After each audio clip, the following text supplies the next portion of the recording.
Allez, bienvenue à la communauté. Ce soir, voilà, petite vidéo pour vous donner 10 conseils pour atteindre l'indépendance financière. Alors, ces 10 conseils, vous avez dû sûrement les lire dans beaucoup d'articles. Vous avez dû suivre quelques formations, peut-être si vous êtes comme moi un peu curieux de savoir comment on peut atteindre cette indépendance financière.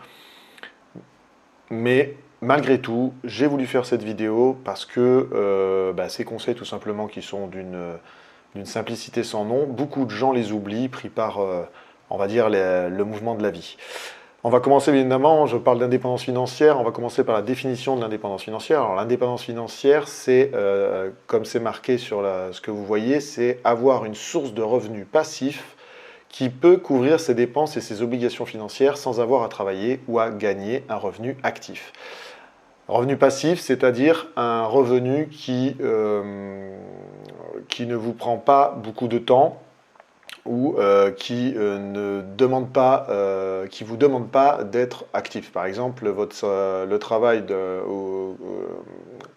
qui vous rémunère par un salaire, vous êtes à temps complet ou à temps partiel, mais ça vous prend du temps. Un revenu passif, l'objectif de créer des sources de revenus passives, c'est essayer d'avoir des compléments de revenus d'une source qui vous permettra de pas passer beaucoup de temps chaque mois dessus et qui va vous rapporter des revenus complémentaires. Ça, c'est l'objectif et c'est le revenu passif. Donc, on va commencer le premier conseil. Premier conseil, c'est tout simplement d'établir un budget et de le suivre strictement. C'est, comme je vous l'ai dit, l'étape, on va dire, enfin le conseil qui va vous prendre le plus de temps. C'est pour ça que j'ai créé la formation gratuite, comme d'habitude, qui est dans la description de la vidéo YouTube. Pourquoi? Parce que c'est la chose qu'il va falloir que vous preniez du temps à faire, c'est-à-dire lister vos dépenses, définir tous on va dire vos épargnes, etc., etc. Donc il faut établir un budget et le suivre strictement parce que ça va vous permettre de connaître entre autres vos capacités pour économiser de l'argent et capacités d'emprunt, d'épargne et d'autres choses. Le deuxième conseil, c'est économiser une partie de vos revenus chaque mois. Alors ça, c'est facile à dire, moins facile à faire. Une chose que j'ai mis en place et qui est super pour vous obliger à commencer cette habitude, c'est ce qu'on appelle vous payer en premier. Payez-vous en premier. C'est-à-dire que dès que vous recevez votre salaire, eh bien, vous programmez un virement automatique pour qu'il vous envoie de l'argent vers votre livret A, vers votre livret développement durable ou carrément sur un autre compte bancaire, ce que je fais, ce qui vous permet de vous l'enlever de vos yeux et de vous donner envie de le dépenser. D'accord ? Économiser chaque mois une partie de vos revenus, c'est important parce que sinon vous n'arriverez pas à commencer à investir ou à faire les autres conseils que je vais vous donner dans la suite de cette vidéo. Alors, économiser une partie de vos revenus, comme ça ne vous dit pas grand-chose, donc je vais vous donner des exemples. Par exemple, il vous faut créer un fonds de sécurité, un matelas de sécurité. Alors, j'ai lu dans des articles, des livres, que par exemple, il vous faudrait, pour faire ce matelas de sécurité, 6 mois de mensualité de crédit IMO si vous avez l'intention d'acheter un appartement ou autre chose. Il faut aussi, par exemple, ils le font, j'ai vu aussi d'autres choses qui le font par âge, c'est-à-dire garder 3 mois de dépenses complètes quand on a 30 ans, 4 à 6 mois quand on en a 40 et 1 an quand on a 50 ans. Voilà, donc ça vous donne des petits chiffres qui vont vous permettre de vous positionner en fonction de votre budget que vous aurez fait, bien évidemment, et qui vont vous donner des premiers repères pour, lancer ce virement automatique pour économiser et créer en premier lieu un fonds de sécurité, un matelas de sécurité qui va vous permettre ensuite d'investir et surtout de pouvoir répondre aux aléas de la vie ou aux difficultés que vous pouvez rencontrer. La troisième étape, c'est d'investir, justement, parler d'investir. La troisième étape, c'est tout à fait ça, c'est investir dans des actifs long terme, tels que l'immobilier et ou les actions. Pourquoi je mets et ou? Parce qu'en fait, vous allez voir que dans les revenus passifs, les deux en font partie. Alors bien évidemment, l'immobilier, la mise en place peut être plus longue, si on fait de l'immobilier locatif, bien évidemment, hein, je parle bien de l'immobilier locatif. Les actions vont plus vite, ou on peut partir avec un budget plus bas.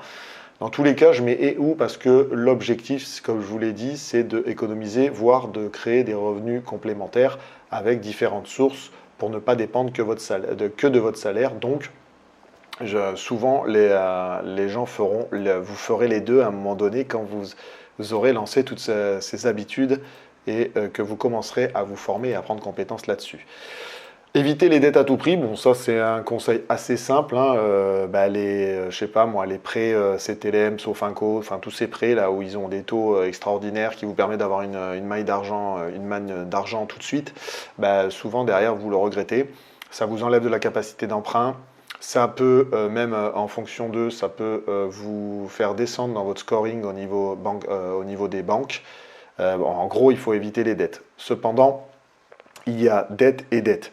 Une dette, pour vous expliquer un petit peu plus en définition, une dette c'est une obligation financière où une personne, une entreprise, on va dire une personne dans notre cas, s'engage à rembourser le montant emprunté ainsi que les intérêts dans un délai déterminé. Voilà, ça vous rappelle le crédit immobilier, c'est ça, c'est une dette.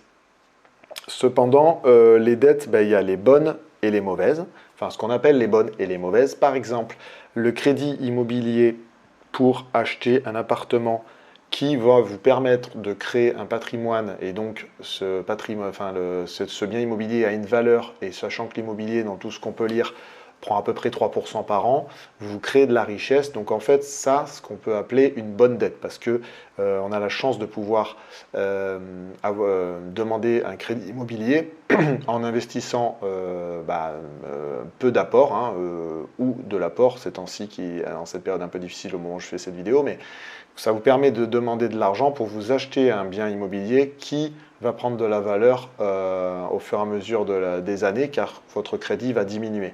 Et ça, c'est ce qu'on peut appeler une bonne dette. Les mauvaises dettes, vous l'avez compris, comme je vous en ai parlé un peu, ce sont les crédits renouvelables, là, Sofinco, les crédits one shot, des fois certains prêts relais qui peuvent vous mettre dans la difficulté. Bref, évitez les crédits Sofinco, CTLM, enfin ces crédits qui font penser à l'argent facile, mais qu'en fait derrière vous allez devoir rembourser avec des intérêts souvent très élevés et surtout sur un certain temps qui va vous gréver votre capacité d'emprunt ou votre capacité d'économiser chaque mois. D'accord ? Ensuite, 5e tips. Éduquez-vous sur la gestion de l'argent alors j'ai fait une petite erreur, et les finances personnelles. Alors pourquoi j'insiste là-dessus? Parce que on ne nous l'apprend pas obligatoirement à l'école, à part en école de commerce, mais beaucoup de choses que je suis en train de vous dire là, malheureusement, c'est pas inné, ça s'apprend comme tout le reste, il va falloir vous former. Et pour vous former, vous pouvez passer par des formations, par la lecture de livres, comme je peux faire moi. Vous pouvez vous abonner à des newsletters d'infos financières, ce que je fais aussi, ce qui est vachement pratique pour vous donner des idées, vous abonner à des chaînes YouTube, enfin bref, il y a beaucoup de choses qui vous permettent aujourd'hui pour vous éduquer, pour vous apprendre cette compétence. Pourquoi? Parce que c'est super important et ça va vous permettre en gros de vivre plus sereinement. Par exemple, vous allez comprendre qu'il y a des dépenses fixes et des dépenses variables. Pour les dépenses fixes, il va falloir faire jouer la concurrence pour payer moins. Vous pourrez, je ne sais pas moi, ça va vous apprendre aussi vous connaître un peu votre taux horaire au niveau du travail et pourquoi pas essayer de négocier une augmentation. Vous voyez, ça va vous permettre de vous ouvrir les yeux sur certains domaines et certaines choses qui vont vous aider à gagner de l'argent en plus et donc à faire de l'épargne et des économies en plus. Ok ? Quand on arrive à là, la 6e tips, bien évidemment, le 6e conseil, c'est de développer une source de revenus passive. Alors je l'ai mis au pluriel. Attendez, j'ai fait l'inverse, c'est là que je voulais faire. On va remettre ça comme ça. Développer une source de revenus passive. Alors, développer une source de revenus passive, comme je vous l'ai dit un petit peu plus tôt, ça peut être Ce sont des sources qui ne nécessitent pas de participation active ou une présence en continu de la part de la personne qui les reçoit. D'accord? Donc, en revenu passif, comme je vous l'ai dit plus tôt, il peut y avoir l'immobilier locatif, il y a les actions grâce aux dividendes. Vous avez par exemple, qu'est-ce qu'il y a d'autre? Le e-commerce, vous avez l'affiliation, enfin, avec le développement d'Internet, bien évidemment, et il y a beaucoup de moyens de gagner, on va dire, pardon, je croyais que j'avais un souci avec mon micro. De gagner des revenus complémentaires, il suffit juste de vouloir vous former et de déjà comprendre les différents on va dire, scénarios ou domaines que je viens de vous donner pour savoir lequel est le plus adapté à vous. D'accord? Ensuite, évitez les dépenses inutiles ou achats compulsifs. Je crois que celui-là, je vous l'ai dit à peu près dans toutes mes vidéos, mais j'enfonce le clou parce qu'il est important de se faire violence, comme on dit, donc en enfonçant le clou, marteau-thérapie, je vous fais violence. Évitez les dépenses inutiles et les achats compulsifs. Ça, c'est pas compliqué. En suivant vos dépenses, vous allez voir dans votre tableau qu'il y a des dépenses que vous pouvez éviter ou que vous pouvez carrément supprimer. Et les achats compulsifs, pour éviter ça, n'hésitez pas à faire certaines méthodes comme attendre le lendemain, voire attendre je crois qu'il y a la technique des 10 minutes, enfin n'hésitez pas à me mettre en commentaire, je ne me rappelle plus, mais je crois que c'est la technique des 10 minutes, il faut attendre 10 minutes, et ça vous permettra de prendre du recul et de savoir si c'est un achat raisonné, si vous en avez vraiment le besoin. Et surtout déjà, vous attendez le lendemain, vous verrez, très souvent, vous allez vous éviter de dépenser inutilement de l'argent. Le 8e, vous allez me dire, mais bien sûr Laurent, ça tu nous apprends rien, mais j'aime bien le dire quand même, économisez pour votre retraite dès que possible. Alors, bien évidemment, quand je dis ça, il faut économiser pour faire son fonds de sécurité, il faut économiser pour développer son épargne et pourquoi pas se donner un apport pour un crédit immobilier, mais il faut aussi penser à sa retraite sans toutefois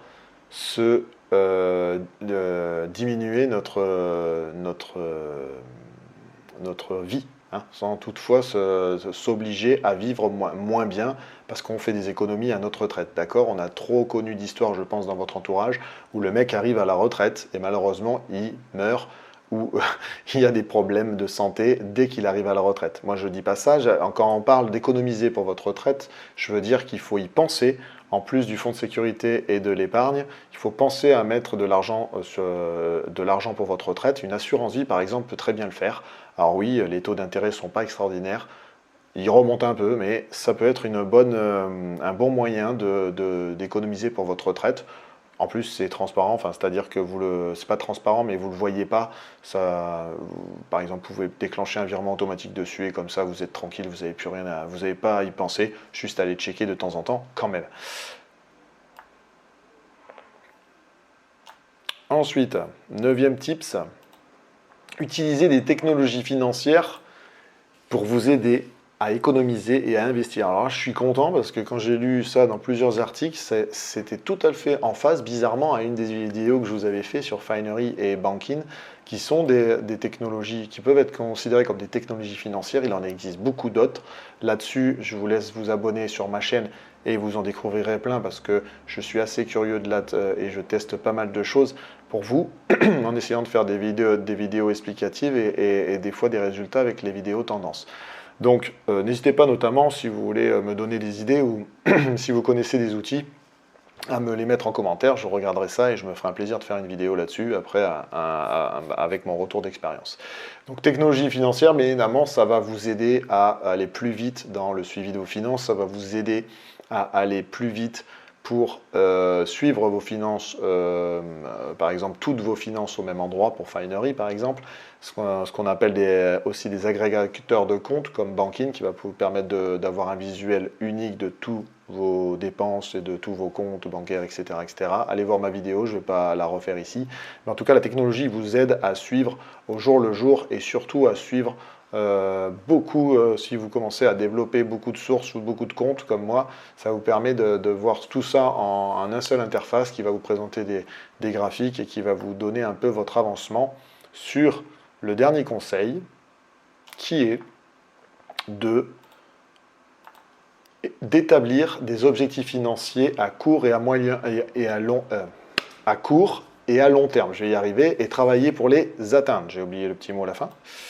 Et travailler pour les atteindre. Voilà.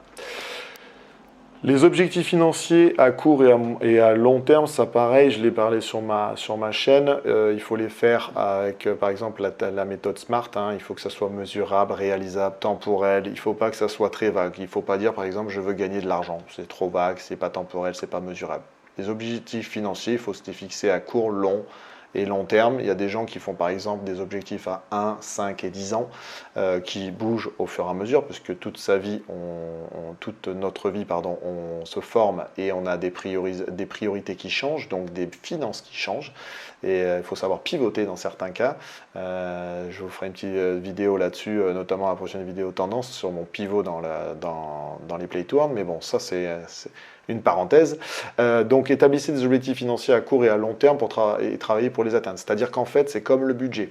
Quand vous allez lancer ça, l'objectif, c'est de suivre votre route que vous êtes fixée et de ne pas dériver.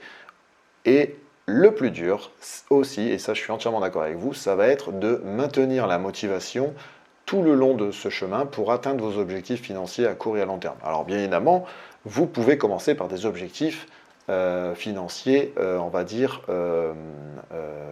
pour débuter, qui ne sont pas irréalisables pour vous et qui ne demandent pas non plus d'accumuler, par exemple, n'allez pas commencer à dire je veux devenir par exemple millionnaire. Alors vous pouvez l'entendre sur beaucoup de chaînes en disant il faut penser grand pour aller loin, etc. etc. Moi je pars du principe que chacun a son état d'esprit et le but du jeu c'est surtout pas perdre sa motivation tout au long de sa vie pour atteindre ses objectifs. Le but du jeu, c'est d'être toujours impliqué et motivé pour atteindre ses objectifs. Donc, si vous infligez des objectifs très élevés, déjà, ça peut vous mettre une certaine pression et ensuite, ça peut vous décourager et donc vous faire quitter la route, comme on dit, vers ces objectifs. Donc, moi, je pars du principe que vous pouvez établir des objectifs. On s'en donne, plus ou moins difficile, hein, vous pouvez vous en donner plusieurs, plus ou moins difficiles, et en fonction de ça, vous faites le topo en fin d'une année, et puis vous voyez le résultat, et vous ajustez vos objectifs, d'accord? Donc en gros, vous avez vu, cette vidéo n'a pas été très longue, 10 conseils pour atteindre l'indépendance financière, c'est 10 conseils que vous allez me dire, Laurent, cette vidéo, les conseils sont hyper simples, oui, mais il y en a beaucoup que je parie que vous n'avez pas pris le temps d'y réfléchir ou en tout cas de faire. C'est pour ça que je m'efforce de faire ces vidéos dernièrement de finance, tout simplement pour lancer des habitudes et pour vous aider à être paré